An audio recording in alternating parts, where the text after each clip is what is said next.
If you're a Christ centered, God honoring church and you're using word of mouth to get people aware of your church, you may notice that people are just trickling in instead of actually flooding your church. And I want you to be aware of how word of mouth has changed in 2025.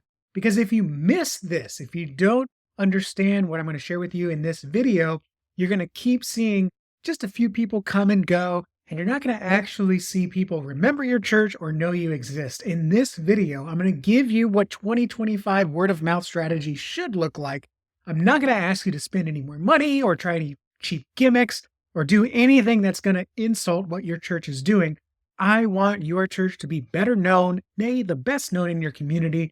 And if you want people to really engage and meaningfully interact with your church, to come into your doors, hear the gospel, be discipled, watch this video. I'm going to share with you how to increase the number of first-time guests using just word of mouth, but using it the way it should be used in 2025. If we haven't met before, my name is Justin Nava, and I want your church to be better known. Here's the deal. Most people, the stats are variable, 85 to 91%, but most people are going to check your website before visiting your location. This is true for restaurants as much as it is for your church. It's the world we live in. People want to validate what they heard, even if it was from a best friend, before they take a next step. Which means if your congregation is putting in the work to invite their friends, not only that, evangelize and say, hey, now that you've heard this, come work it out. Come work out your faith with us in our faith community at church. The people they invite are still going to want to validate what they've heard about the church and determine whether or not they want to visit by looking at your website. Very few people will actually go to a place cold anymore. How many times have you gone to a restaurant without looking it up online? I'm not just talking about, hey, I feel like Indian. Let's see what Indian restaurants around here and pick the one that has the most reviews. I'm talking about, hey, I heard about this new Mexican restaurant. Let me go look at their menu to see if they have the right food that we like. Or I'm craving a chimichanga. Let's see if this restaurant that's closest by this city I'm visiting has chimichangas that I might want to have. And if they don't have it, you have the doubt. If you can't see the menu online, you have the doubt that this may not be the place you want to visit. And that's just food. Now we're talking about church, which already comes with so much baggage as it is. So for many people, the decision to visit someplace, including your church, is going to start online.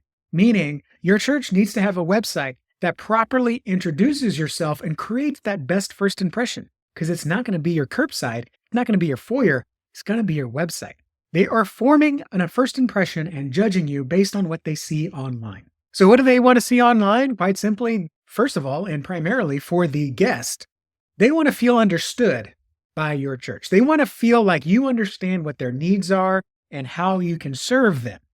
Yes, you could also rephrase it as what's in it for me. I don't think that quite applies to churches because that's how you get to a consumeristic, gimmicky church model of getting people in the doors. Really, it comes down to God has designed your church. He's given you unique gifts, a unique group of people, unique sermons, unique worship, unique Sunday school teachers, a unique discipleship pathway even. Look, your church is not like anyone else's, so your website needs to showcase that you understand the potential guest like no one else can. So show them you understand them and then show them what service is like. Notice I'm not saying tell them, I'm saying show them. Yes, you should write what your church is about. You should write what to expect, what's for kids, frequently asked questions, a message from the pastor, but you should also back that up with photos of your church or videos of your church so they can see the proof or evidence of what you're claiming. And then, of course, you want to have your beliefs, service times, and what's in it for the kids. Because look, in 2025, if you don't have a website or your website's out of date, which we'll get into next, you're basically saying figure it out for yourself. And that's not hospitality. And speaking of being out of date, your website is also your first impression, like I mentioned earlier.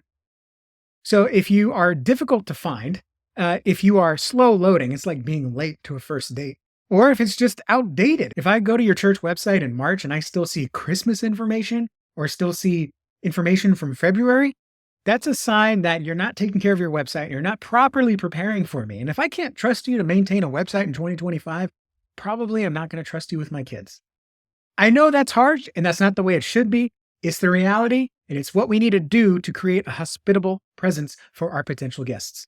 even online. So make sure your website loads correctly, the information is up to date, and also make sure your website looks good on a phone. Most people are going to visit and find out about your church when they're on their little mobile device. The last thing you need to know about word of mouth is there's just a lot more people nowadays than there was 50 years ago. So let's say you're in a small to medium-ish town, 80,000 people, and you've got a congregation of about 90 folks. Now, let's just say your congregation can invite everyone on their phone contact list. Well, let's say the average person has 500 contacts, right? 250 of them are going to be old from previous city or just not within driving distance of your church. So that automatically knocks it down to 250 people to invite from that person. Now, obviously, your church cannot serve every one of them. Some of them are already plugged into a church. Some of them have sworn off it forever, and God's just not calling that person to him right now. So let's cut that number in half again. Let's say that every person in your congregation invited 100 people to your church. You are now reaching 9,000 out of 80,000 people. You're barely reaching 10%, and that's on a good day. Let's double that number, and let's double it again. If you have a church congregation of 90 people, and they invited 40% of the town, that's still half of the town, more than half of the town, that doesn't know that they don't know your church. Look, your church circle and your circle only knows so many people. But God is calling people to him in your community, and they just don't know that your church can serve them well. So what do they do when they want to find a church? They go and look online. If your church is not easily discoverable online, you just don't exist. And for many churches, that's worse because you invest a lot of time, and maybe even you had someone invest time and resources and attention into building a beautiful website, but it's not showing up on Google. So it's not just about having the website, it's about being easy to find and nurturing that person once they come onto your website. Nurture them to learn about your church, plan a visit to your church, and actually show up to your church. So if your church doesn't have a website, your word of mouth is basically hitting a giant obstacle. Your website does not replace word of mouth. All church marketing does not replace your word of mouth. It enhances it. It supports it. It provides validation, and it helps your congregation invite their friends. Because I've talked to many congregants over the last years, and they don't invite their friends because they know their friends are going to go online, and the church website does not look like the church that they know. And I can't tell you how many times I've heard, oh yeah, come to this church, but don't bother looking at it online. It's out of date. Just trust me. I mean, would you go to a restaurant if someone says, yeah, come to this restaurant, but don't look us up online? Just trust me. Even if your word of mouth is strong, when you have a good website, it seals the deal. It nurtures that person in to come in and hear the good news of what Christ did for them. If you know you need to fix your website, if you think it's out of date, or maybe it's just not doing what you think it should be doing, I highly encourage you to book a call with me. It's called a next steps call. It's not a sales pitch. It's not a veiled strategy call. It is literally, let's answer some questions about your church and get a next best step. Even if it's not with me, I want to help your church reach more people and be better known in your community. I've also got some freebies for you. I'm going to give you our homepage framework. I'm going to give you my content swipe file with all our headlines and content that we'd like to put on church websites that's proven with the analytics. And then I'll also give you a personalized website audit. Use the link down below, book that next steps call. And oh yeah, do all the YouTube stuff, like and subscribe. God bless. See you in the next video.